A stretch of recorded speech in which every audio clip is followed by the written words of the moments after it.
You're not going to believe what happened. And honestly, I'm not sure that I even believe it yet. Today is a momentous day in my collecting journey, but unfortunately it came at a price.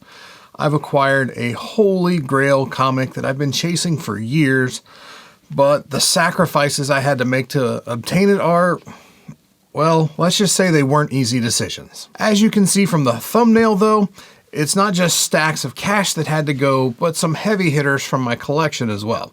It's a bittersweet victory, and in this video, I'm going to reveal the grail that now resides in my collection. But trust me, it's a story worth hearing. So join me on this roller coaster of emotions as I share with you the incredible journey of acquiring this grail, what I had to part with, and why I believe it was all worth it in the end. But before we get to the main event, don't forget to hit that subscribe button and ring the notification bell so you never miss out on any of the comic book adventures we embark on together. So let's get right into this. Let's do the big reveal.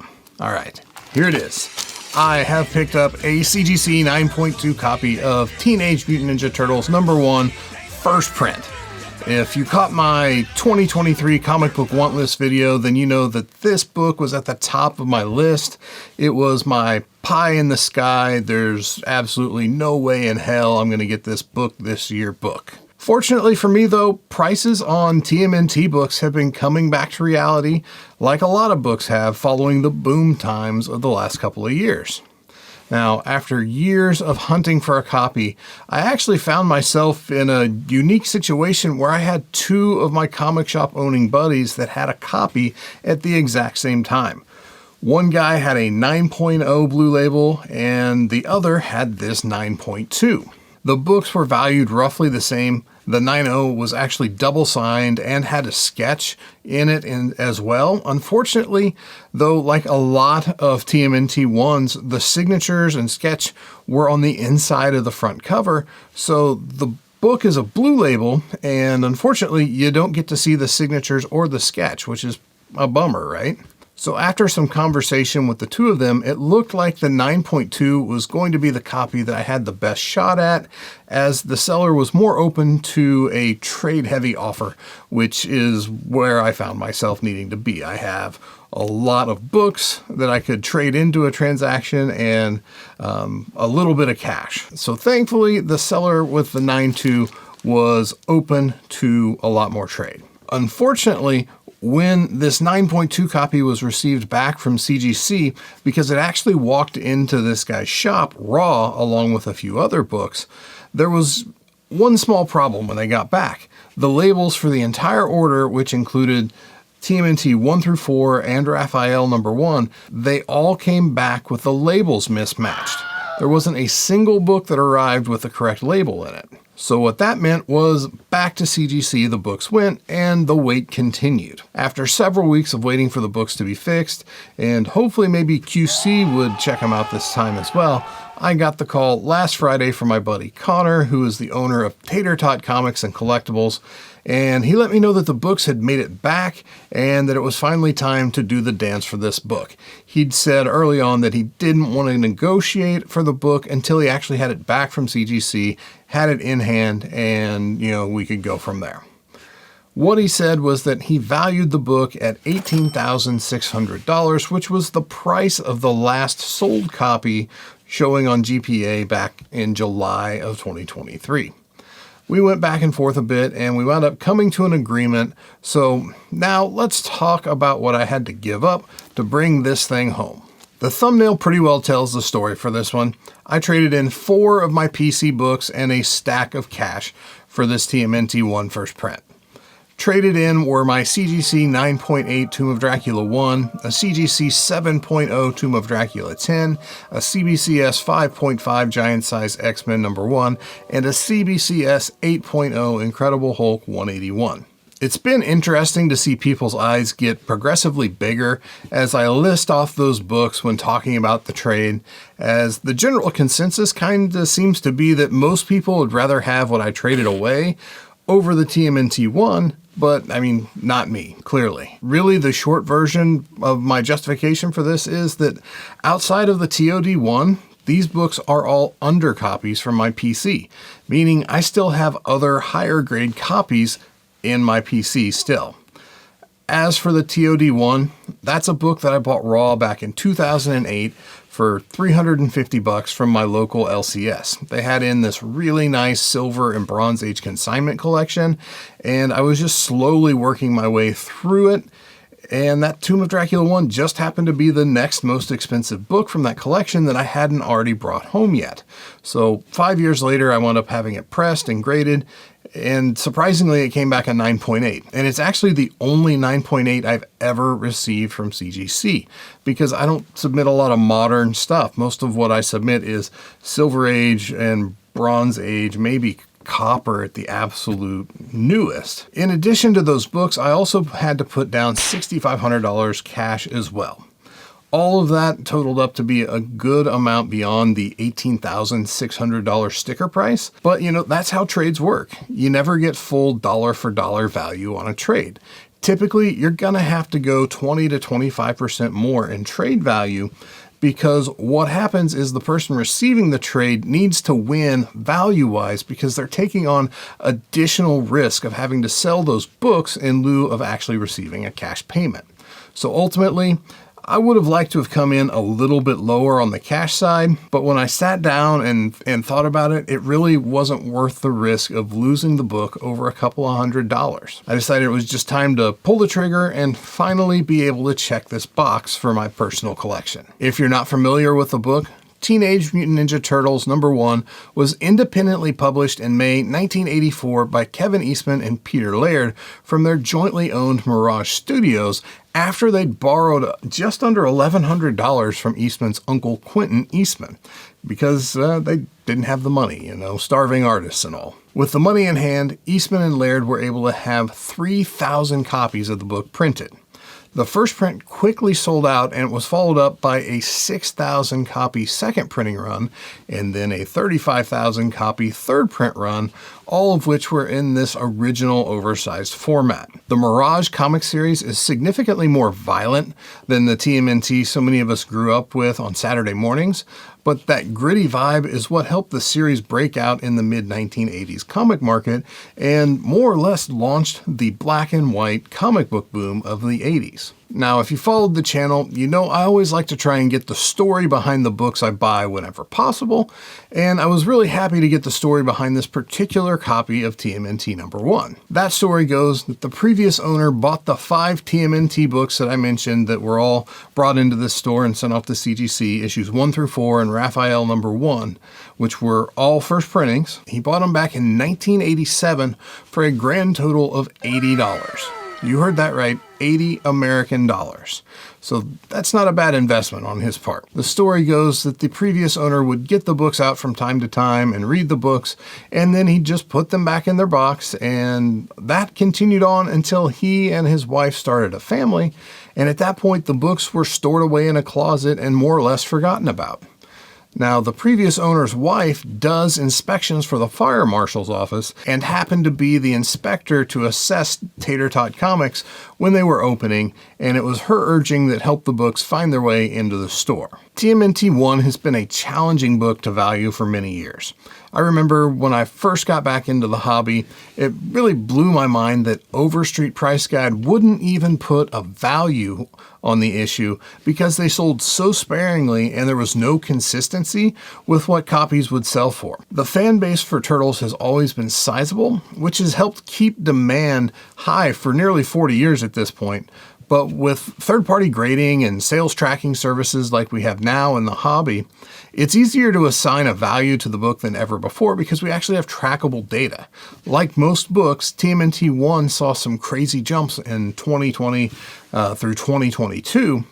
For instance, in 2018, a 9.2 copy like this one sold for more than $10,000 for just the first time.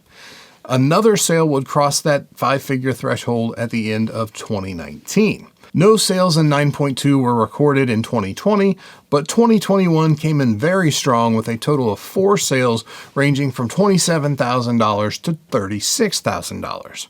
Since those booming 2021 sales, there's only been one sale registered on GPA, and that's for the July 2023 sale at $18,600 I mentioned earlier. The quick math on that is that the values dropped by almost half from October of 2021 to July 2023. Now, early Turtle books rode a major wave back in 2021, and like so many books, they just wound up over their skis with values that weren't sustainable, which is why we're now seeing books come back and correct and get back in line with their values. I've fielded a number of questions from friends since I brought this thing home, asking, how does it feel to finally have landed this grail of mine? And I mean, the answer is kind of complicated, really. TMNT 1 is definitely a grail for me, without a doubt, but it's kind of a secondary grail, honestly. Like, I remember how I felt when I picked up my AF-15, my Amazing Fantasy 15, the first appearance of Spider-Man. And I have to say that experience was more impactful for me at the time. I mean, I remember the energy I had when I walked out of the room with it. Like, I was just almost like buzzing. It was, an awesome moment. I didn't have that same experience this time around.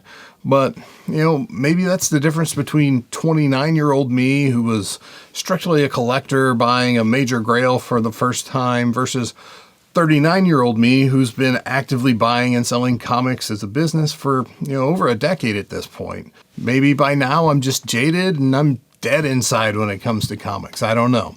But, what I can tell you is that I didn't sleep well at all from the time we arranged the deal through when I actually went and picked up the book.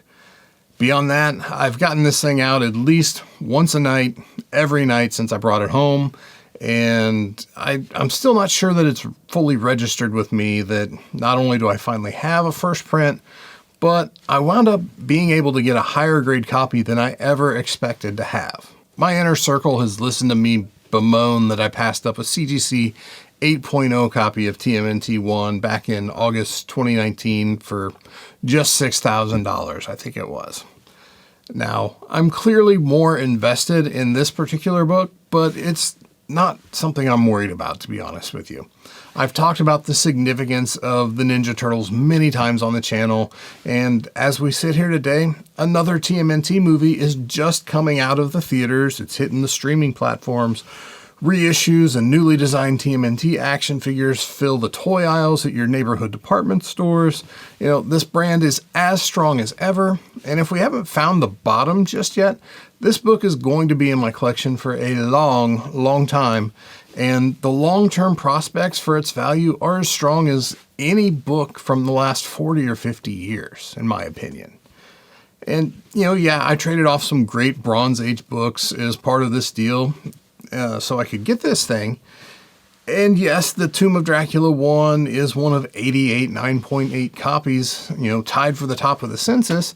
But when it comes down to it, the total print run of TMNT 1's first printing is smaller than the census count for every single one of those books. They are so much easier to replace or buy back than it is to pick up another copy of TMNT number 1.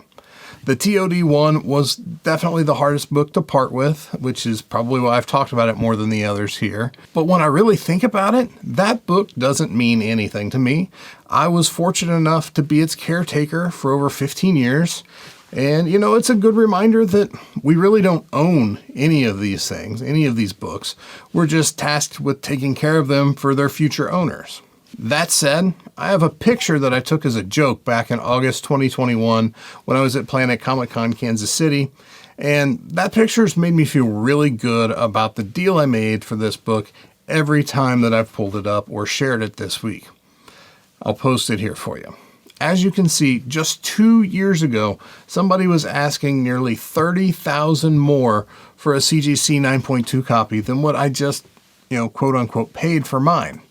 The joke behind the picture was me posting it as a suggestion for a birthday present. Flash forward 2 years, and here we are. Achievement unlocked. Now, I want to share one important lesson that I learned on the way to picking up this TMNT number 1. Just a few weeks ago, I was complaining to some friends after having a just completely insane negotiation with an Instagram seller who had 2 copies of TMNT 1 first print. This seller had an 8.0 and a 9.2 copy, Both were signed and sketched on the inside, and the prices this guy had on those two books would just simply curl your toes. They were nuts. They were 100% 2021 prices, and I suspect that he was underwater on the books and was simply trying to get somebody to fall on the sword for him. Thankfully, our good buddy Swaggelhaus was there to talk me down, and what he did is he reminded me that there's always another opportunity or another copy, no matter how scarce a book may be. I was still kind of chippy, and I mean, sarcasm is my default language, so I responded with something along the lines of, yeah, I mean, you're right. There's up to 2,998 copies of this book out there that don't require me to have to negotiate with this jackass. And the next thing I knew, 3 weeks later, I had two buddies with a copy for sale. So that's the message I want you to leave here with. There's always another copy, so don't force the wrong deal when the right one might just be a few weeks down the road. Thanks for hanging out with me to this point in the video. Like I said, I'm still adjusting to having this thing, but it's definitely pretty cool. I mean, it still blows my mind. Now I just have to figure out what book or books will eventually take over the top spot on my want list. I mean, knowing me, I suspect that Crime Patrol 15 is probably a leading contender, but one thing's for sure, the war chest is going to need a bit of time to recover after this one. That said, you know, there's probably a couple of Batman villain first appearances that could distract me or compete for that top spot.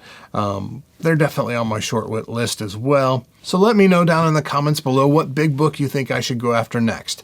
Crime Patrol 15, the first appearance of the Crypt Keeper and the Crypt of Terror, Detective Comics 66, the first appearance of Two-Face, or Detective Comics 140, the first appearance of the Riddler. Just drop a comment down below with your vote, and we'll see what happens. I hope you're out there working towards landing your own comic book grail. Just like my journey to TMNT #1, the road can be long, winding, and full of setbacks, but if you stay the course and be disciplined in your collecting, you can be ready to pull the trigger when the right opportunity presents itself. Collect responsibly, and I'll see you in the next video.